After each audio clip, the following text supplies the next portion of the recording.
My fiancé's family had a tradition of tearing apart new spouses, and they spent 45 minutes telling everything that is wrong with me.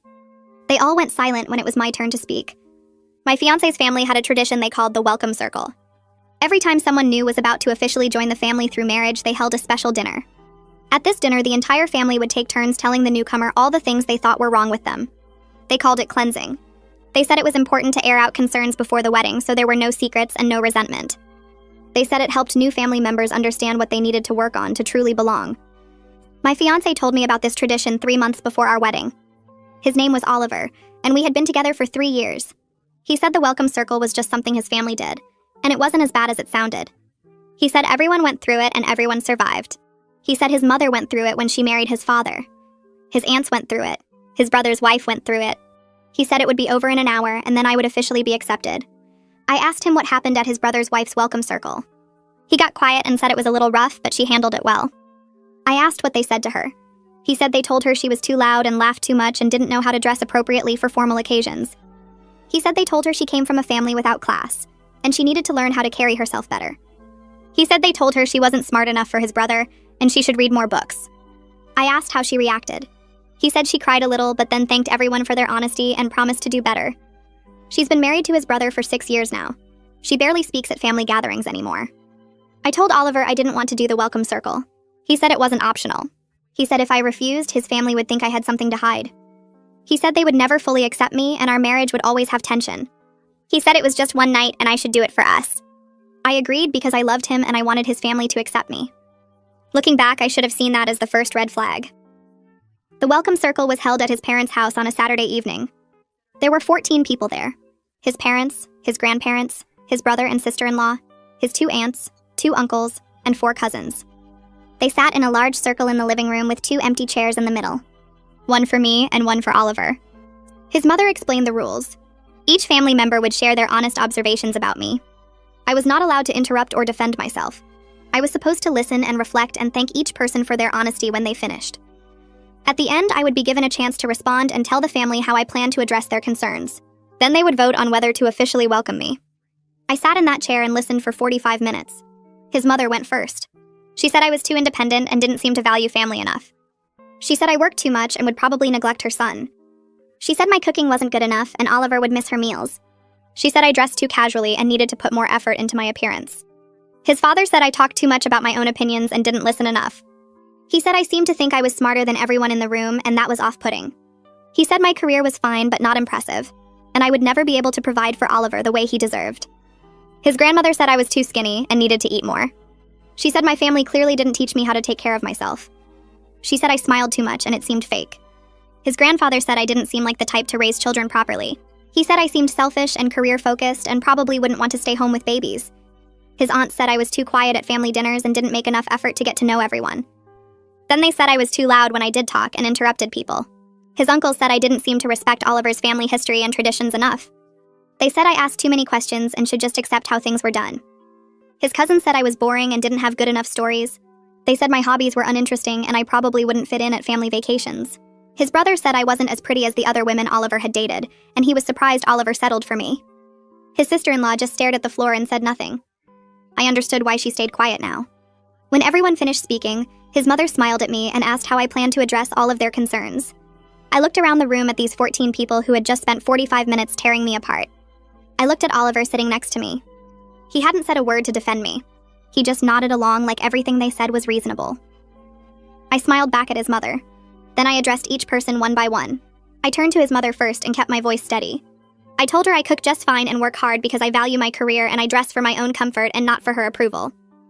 Her mouth opened a little, but nothing came out. I shifted to his father and said my opinions are informed and valuable, and my career is exactly as impressive as it needs to be, and I will never apologize for being educated. His face went red, but he didn't interrupt me. I looked at his grandmother and said, I eat enough and my family taught me to take care of myself just fine, and my smile is genuine when I'm actually happy. She clutched her purse tighter. I told his grandfather I would be an excellent mother if I chose to have children and my career doesn't make me selfish. I addressed the aunts and said I'm exactly as quiet or loud as the situation calls for, and I don't need their approval on how I communicate. The uncles got my attention next, and I told them I respect traditions that deserve respect, and asking questions is how intelligent people learn. I looked at the cousins and said my hobbies interest me. and that's all that matters, and I don't need to perform for their entertainment.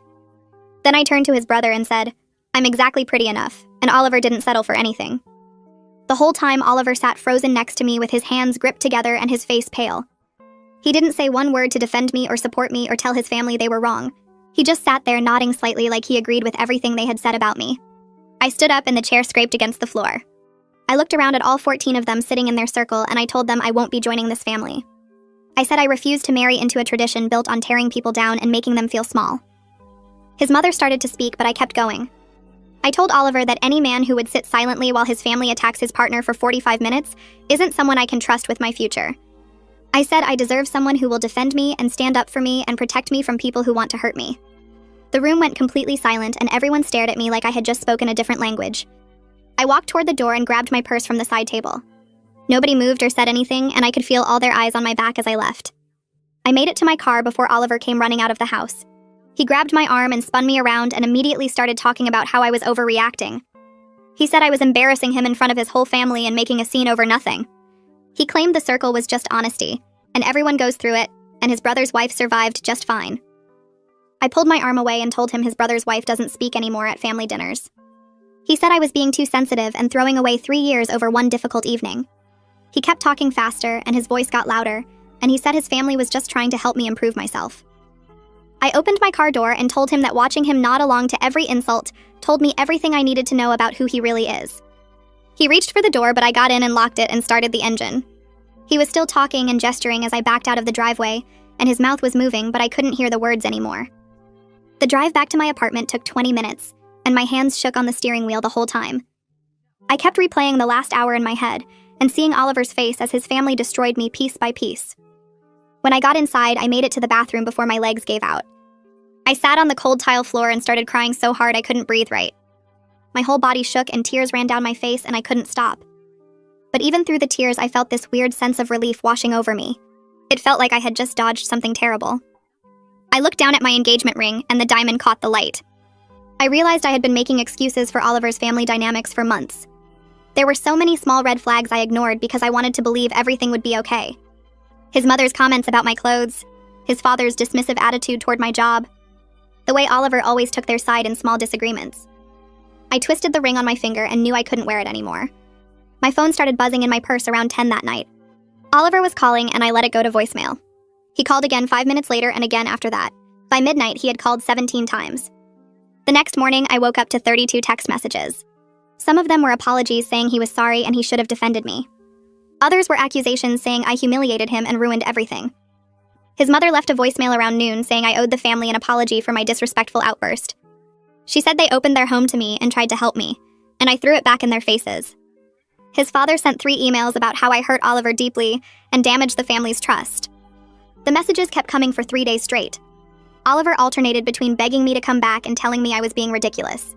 His mother sent texts about how I clearly didn't understand the importance of family.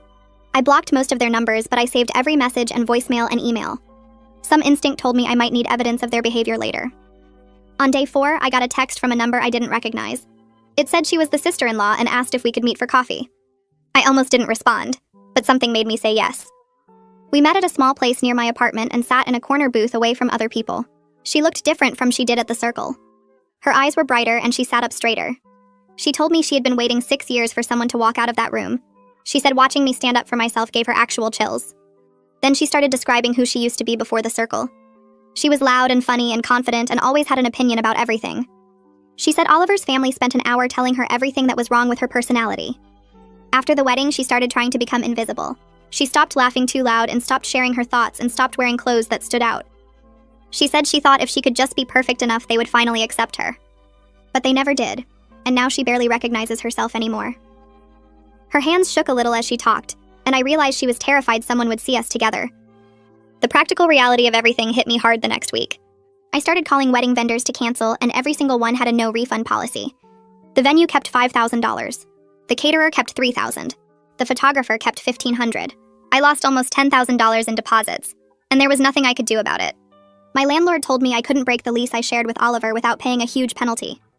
I was stuck paying half the rent on an apartment I couldn't afford alone, while also trying to find a new place to live. My savings account was draining fast, and I had moments of panic at 2 in the morning wondering if I made a huge mistake. Maybe I overreacted. Maybe one bad evening wasn't worth losing everything. But then I would remember Oliver's face as his family tore me apart, and my resolve would get hard again. I started looking at tiny studio apartments I could barely afford and realized I was about to lose my financial stability over this. Oliver's mother showed up at my workplace on a Tuesday afternoon. I was walking to my car after a long shift, and she was just standing there waiting by my driver's side door.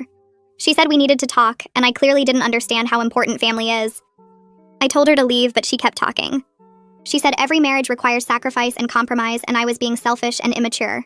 She said Oliver was willing to forgive me if I would just apologize to everyone and promise to do better.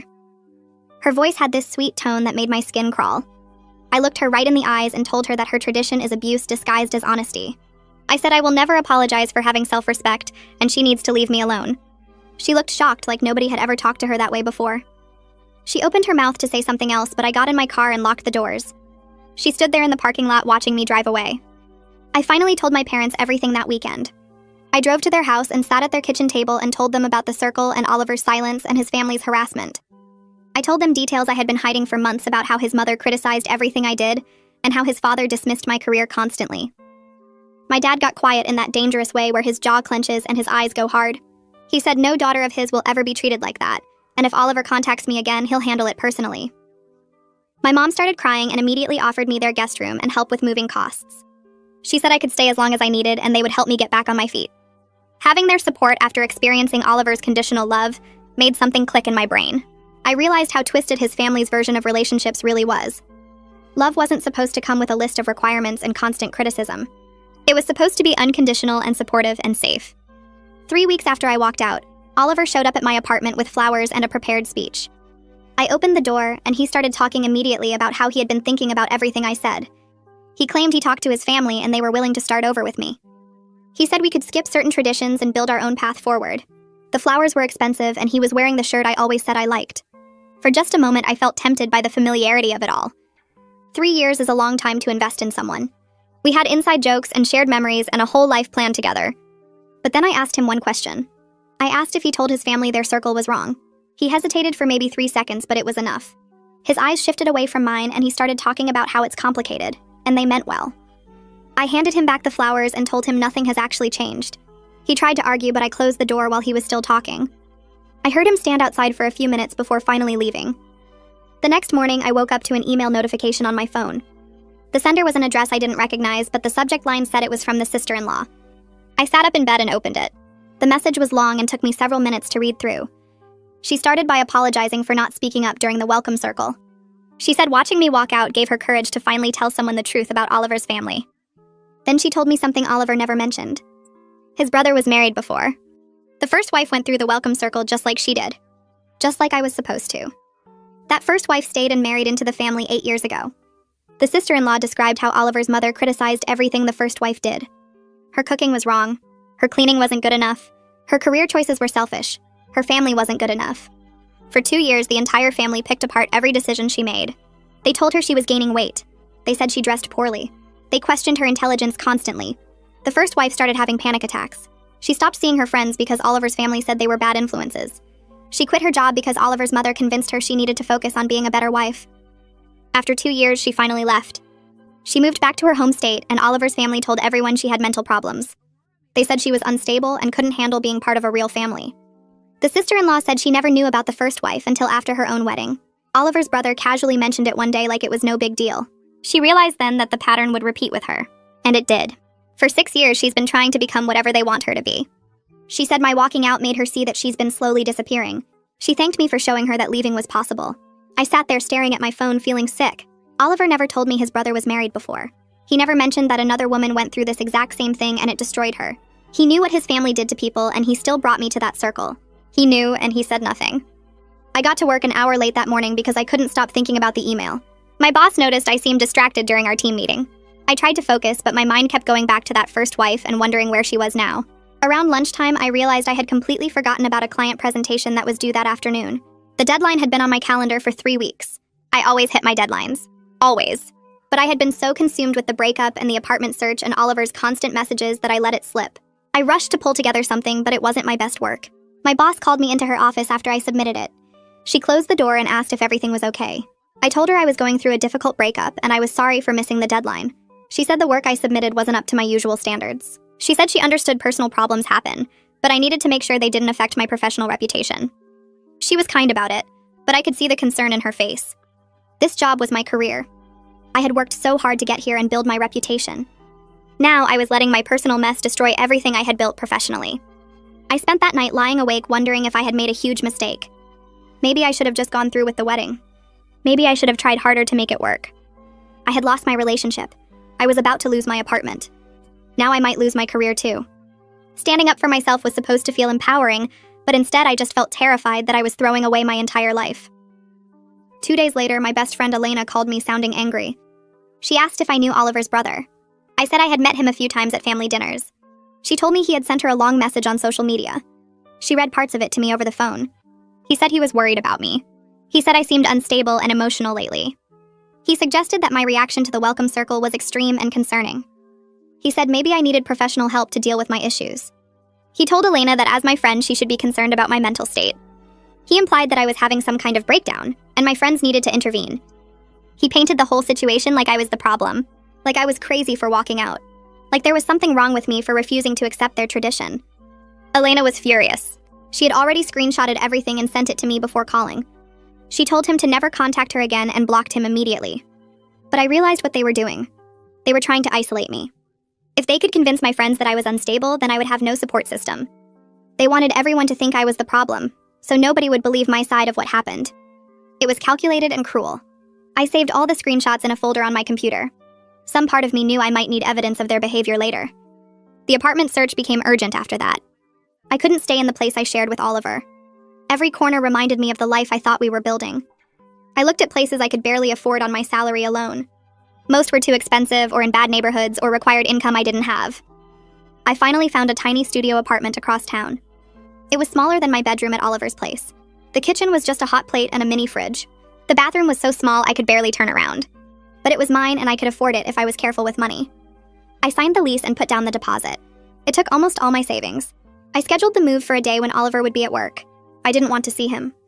I didn't want to hear him try to convince me to stay. My dad drove over with his truck to help me move. We packed up my stuff while Oliver was gone. My clothes and books and the few pieces of furniture that were actually mine. It didn't take long.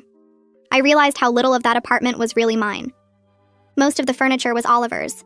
Most of the kitchen stuff belonged to his mother, who had given it to us. I had been living in a space that never felt like home. My dad loaded everything into his truck without saying much.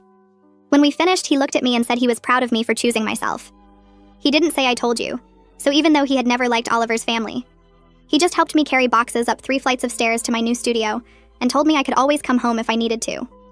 2 months after the welcome circle, I stopped at my usual coffee shop on the way to work. I was standing in line waiting to order when I saw Oliver sitting at a table by the window. My heart started beating fast and my hands got sweaty. I thought about leaving, but he had already seen me. He stood up and walked over. He asked if we could talk for a minute. I said I only had a few minutes before work. We sat down at his table and he started talking about how much he missed me. He said he had been thinking about everything that happened. He asked if there was any chance we could try again. I looked at him sitting across from me and realized something strange. He looked smaller somehow. Less important. 2 months ago, the thought of losing him made me feel like my world was ending. Now I just felt tired and a little sad. Sad for the relationship I thought we had that never actually existed. Sad for the time I wasted trying to fit into his family. But I didn't feel the pull I expected. I didn't want to reach across the table and hold his hand. I didn't want to hear about how much he missed me. I just wanted to get my coffee and go to work. I told him I hoped he was doing okay, but I needed to go. He tried to say something else, but I stood up and walked to the counter. I ordered my coffee and left without looking back. The whole interaction took maybe 5 minutes. I realized during my drive to work that I was going to be fine. That afternoon, the sister-in-law called me crying so hard I could barely understand her. She said she finally told her husband she wanted marriage counseling. She said she couldn't keep living the way they had been living. She needed help dealing with how his family treated her. He refused immediately. He said she was influenced by me. He called me a bad influence who was trying to destroy their family. He said if she kept talking to me, he would have serious concerns about their marriage. She was terrified, but she was also determined. She said she couldn't go back to being silent after finding her voice again. She said watching me walk away showed her that she deserved better too. She asked if I regretted leaving Oliver. I told her the truth. I said the first few weeks were awful and scary, and I questioned everything. But now I felt lighter than I had in years. I felt like myself again. She cried harder and said she didn't know if she was strong enough to leave. I told her she didn't have to decide anything right now. She just needed to keep being honest about what she needed. We talked for almost an hour.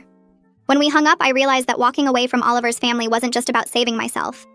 It was about showing her that leaving was possible, that she didn't have to spend the rest of her life disappearing to make other people comfortable. 3 days later, my mom called to say a letter had been delivered to their house addressed to me. She asked if she should open it or bring it over. I told her to open it and read it to me. It was from Oliver. A long handwritten letter that my mom said was at least 4 pages. She started reading and I could hear the anger building in her voice. Oliver wrote that he had been doing a lot of thinking. He said he realized how much his family's opinion meant to him, but he was willing to make a sacrifice for us. He said he would cut off his entire family if I would take him back. He said we could move to a different city and start fresh without them. He made it sound like he was offering me this huge gift. But the whole letter was full of guilt trips. He kept saying how much he was willing to sacrifice. He said I was forcing him to choose between his family and me. He said no other woman had ever made him feel this conflicted. He wrote about how hard this decision was for him and how much it would hurt to lose his family. Every sentence made it clear that he resented having to pick. He was offering to cut them off, but he wanted me to know what it was costing him. He wanted me to feel guilty for making him choose. My mom finished reading and asked what I wanted her to do with it. I told her to throw it away. I didn't need to respond. Oliver was still trying to manipulate me into feeling responsible for his choices. He hadn't learned anything. He still didn't understand that the problem wasn't just his family. The problem was him and his inability to stand up for what was right. I called my friend who works as a lawyer and asked her advice about getting Oliver and his family to stop contacting me. She said I should send a formal cease and contact letter. She offered to write it for me for free, but I insisted on paying her something. It cost me $300 I didn't really have, but it felt necessary. The letter went to Oliver and his parents and his brother. It said they needed to stop all communication with me immediately. It said any further contact would be considered harassment. It mentioned the messages to Elena and the voicemails from his mother and the letter to my parents' house.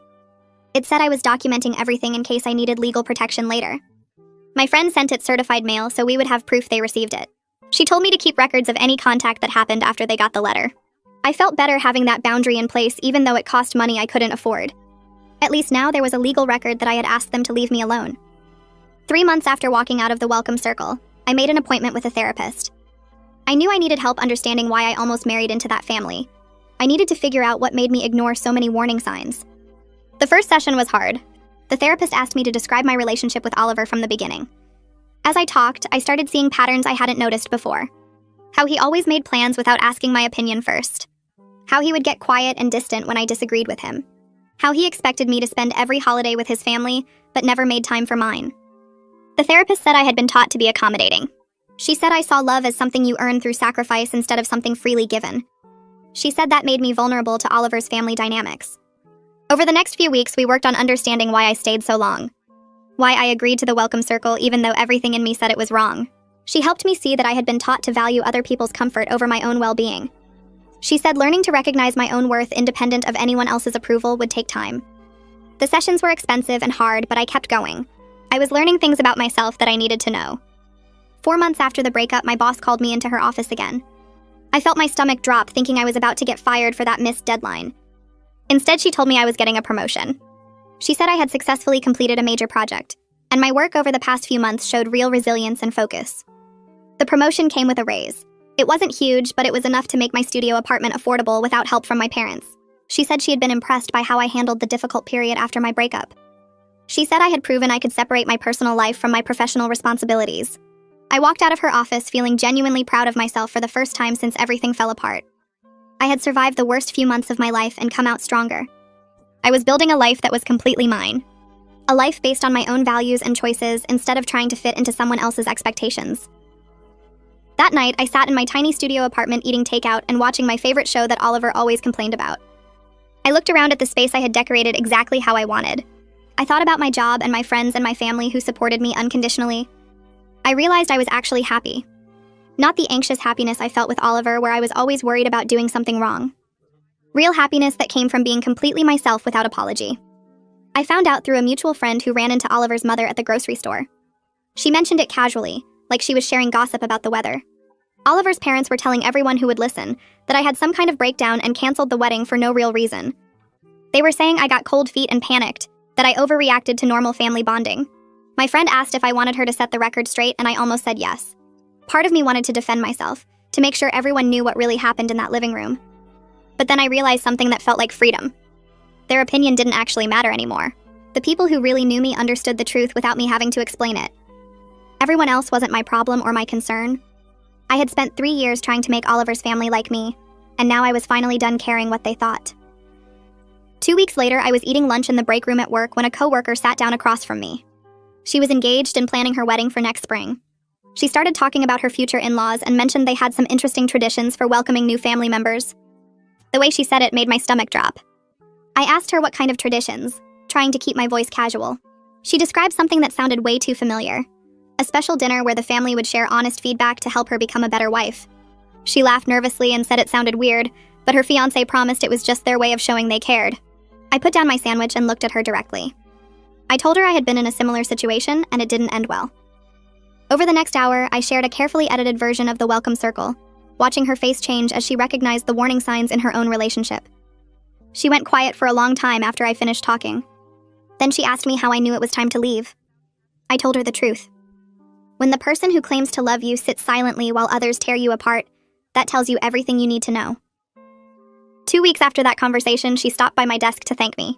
She said she had been thinking about everything I told her and decided to reconsider the relationship. She said she talked to her fiancé about changing the tradition, and he refused, said she was influenced by negative people. She realized if he couldn't stand up for her before the wedding, he never would after. I felt terrible that she was going through pain, but also relieved that maybe my awful experience helped someone else avoid the same mistake. 4 months after I walked out of that living room, I was sitting in my studio apartment on a Friday night. I had ordered Chinese takeout and was watching a crime documentary that Oliver always complained was too depressing. My apartment was small, but I had decorated it exactly how I wanted, with bright colors and plants and artwork that made me happy. I was wearing sweatpants and an old college shirt with no makeup on. I realized as I sat there eating noodles straight from the container that I was genuinely happy. Not the anxious kind of happy I felt with Oliver, where I was always monitoring my behavior and managing his moods. This was different. This happiness came from being completely myself without worrying about meeting impossible standards or fixing things that were wrong with me. I didn't have to cook fancy meals or dress up or pretend to enjoy his family's company. I could just exist as myself, and that was enough. The thought made me smile into my takeout container. I started building a life where people celebrated me instead of trying to change me. My parents called every week just to check in and tell me they were proud of how strong I was being. My best friend came over most weekends, and we would cook together and watch movies and talk about everything except Oliver. At work, I was thriving because I could focus all my energy on projects instead of relationship drama. I got assigned to lead a new team, and my boss said she chose me because I had proven I could handle pressure and come out stronger. I even started dating again, though I was much more careful this time. I paid attention to red flags I would have ignored before. When a guy I went out with made a joke about his mother knowing best about everything, I ended it after 2 dates. When another one talked over me at dinner, I didn't give him a second chance. I had learned that I deserved someone who would defend me, not someone who would sit silently while others attacked me. The sister-in-law texted me sometimes with updates. She started going to counseling and setting boundaries with her husband's family. She said it was hard, but she was remembering who she used to be before the welcome circle broke her down. Walking away from Oliver and his family was the hardest thing I ever did. It cost me 3 years of my life, thousands of dollars in wedding deposits, and the future I thought I wanted. But it taught me something more valuable than any of that. It taught me that I was strong enough to choose myself, even when it meant losing everything I thought I needed. I learned to trust my own judgment instead of second-guessing every instinct. I built a life based on my own values instead of trying to fit into someone else's twisted idea of family. And that was worth more than any acceptance from people who thought love meant tearing each other down.